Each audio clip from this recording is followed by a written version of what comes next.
Greetings, Minecrafters, and welcome to another exciting discussion. I'm so happy to be back in my fun little happy office. My name is Kimberly Quinn, and I am here today to have another Minecraft discussion. We said that on, becoming the boss of your brain. It is just so important. Thoughts come first, and feelings second, and actions or behaviors first, which is why it's so important to get control of this. What goes through here, super important.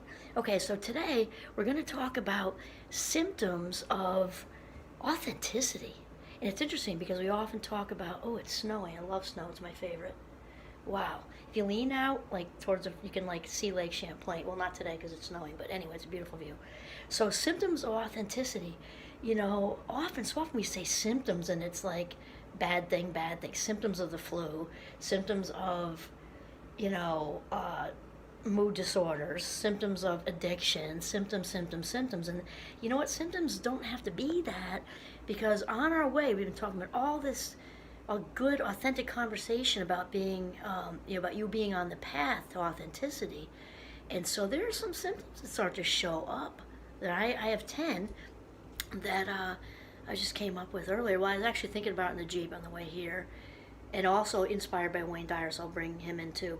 But he was talking about something a little different, so my inner peace. But there's a lot of overlap. So the first one is you start to, when you're becoming authentic, you really start to live in your own frame, like a picture frame. Like there's the Beatles, they're living in their frame right there. So like you stay in your own frame as opposed to other people's frames, because you feel so freaking good in your own skin.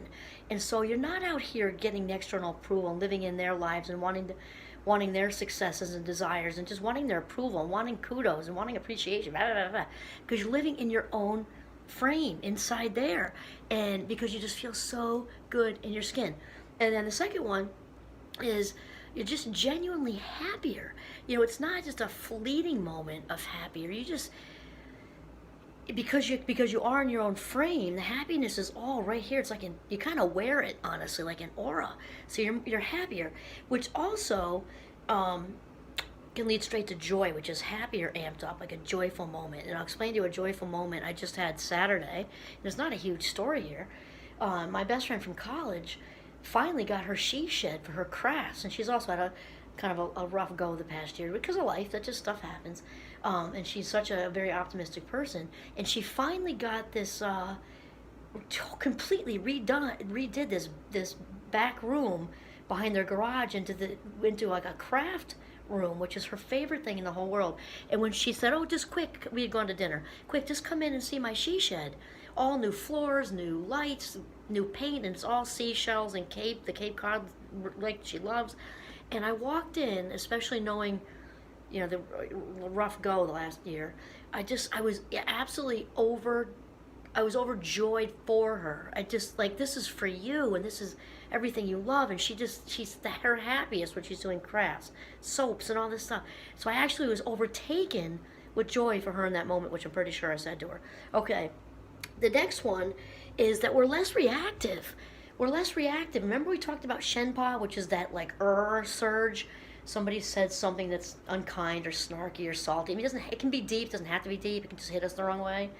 You don't want to just go boom. You know what I mean? Or somebody's just in a crispy mood or whatever, and we're less less apt to reacting to shenpa.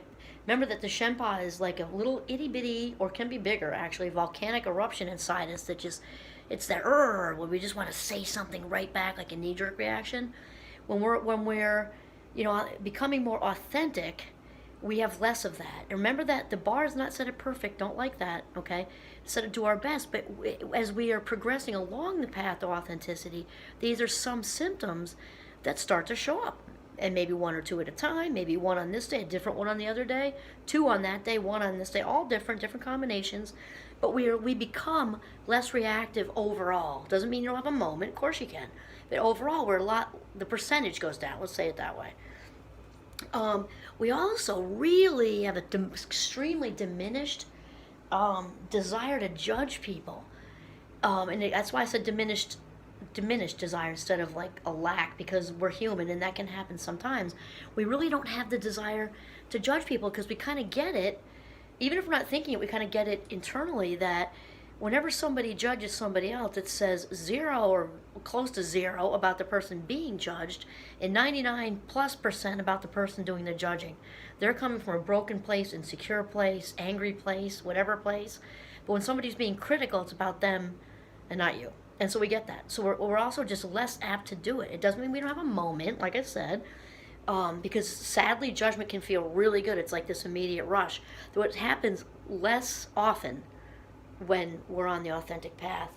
And then, that led to, okay, we don't have any, certainly don't have any interest in conflict or harm. Not that conflict is a lot of fun, but some people really like to dig their nails in, they just do. Especially if they're feeling that righteous anger and they feel right. So the authentic person is going to sort of opt in for the, it's better to be kind than right for the most part, right? And just kind of steer away from it. Then there's something, I remember, it's coming to me right now. What book is that?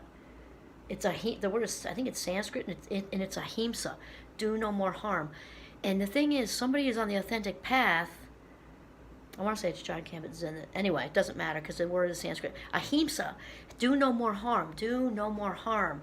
And the reason is somebody on the authentic path doesn't have a desire to harm anybody because they're also filled with gratitude, which is the next one.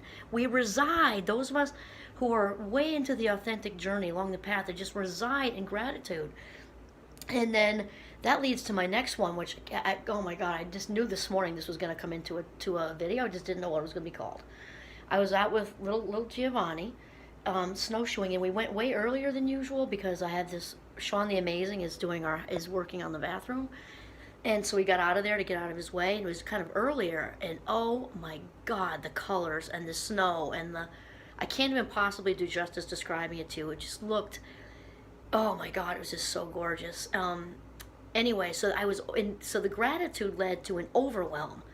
Like, it was gratitude amped up, like an overwhelm of appreciation. And when your authentic self is in the driver's seat, you have these moments. I didn't plan that. I was trying to get out of Sean's way. I mean, I knew it would be fun to go on a shoe with little G, of course, but I had no idea it was going to be like intoxicating. It was a total sensory overwhelm in a good way because it was little tiny flakes too. Oh my God, just so pretty, and nobody else was there. It was all us. Usually there's not a lot of people there, but oh my God, we had it all to ourselves. And this part here, I was listening to Wayne Dyer on the way in, inspired meaning in spirit, and he says really you can separate it into two things when you're talking about gratitude and appreciation. There's depreciate when we do that to people and find ways to elevate ourselves by bringing them down, or just bringing them down for whatever reason. That weakens us, even if it gives us some kind of little charge in the moment because we feel like they deserved it, whatever. In the end, it weakens us. So when we depreciate, it weakens us. Think about it like jewelry. If it goes down, it loses value, right? And when we appreciate, it strengthens us in a genuine sense and strengthens other people, usually in our midst too. Okay, so number 8 is passionate, because we just, when we're authentic, we are driven around by our inner voice. You hear me talking about that a lot because that's how I land places. I mean, not just professionally, but that's how I have the best, I meet the coolest strangers. I love meeting strangers. I've met the most interesting, like big-hearted, humanitarian, colorful, all of it. Like, just met the coolest strangers. And when we are following our inner voice, we meet cool people. We also land in cool callings because we're driven to our calling by the inner voice, which is why I'm here doing what I love. And I just love every minute of it. It doesn't even feel like work, honestly. And that also leads to, what else did I say here? Oh, when we're being, sort of following our passion, doing our calling, we also we sort of just feel this connected, it is spiritual, it's totally spiritual. You can't even do your passion without being spiritual. I hate to break it to you. You gotta have a connection to, and acknowledge your source with a big S, God for me, or higher power, universe, whatever you want to say, creator of all things. But that's just part of this whole thing. You can't become authentic without having that divine, or realizing, understanding, acknowledging your own divine connection to everybody else. That's just how it is. So we realize this connection to others, but it's different than just like if you were going to say it to somebody. Like, we're all connected, or the collective consciousness, like Carl Jung used to talk about the collective consciousness. It's not just a saying or a doing or anything like that.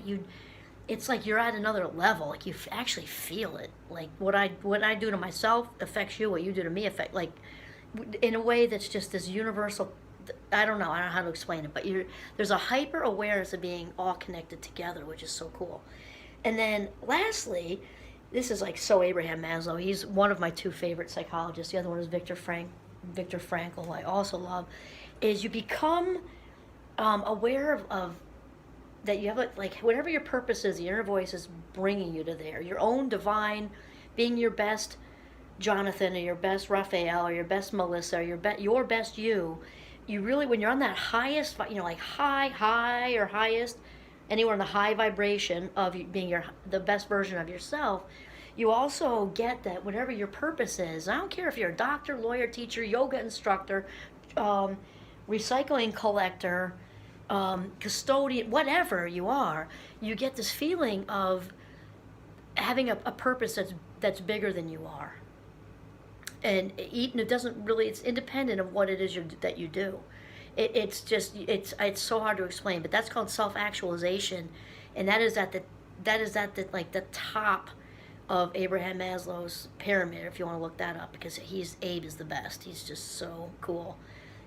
Anyway, so that's it. The symptoms of authenticity. You may see one here or there, may see two or three, but these start popping up, then you are rocking and rolling. All right, this is Kimberly Quinn signing off from my very fun office at the amazing Champlain College in Burlington, Vermont. Have a mindful, authentic day.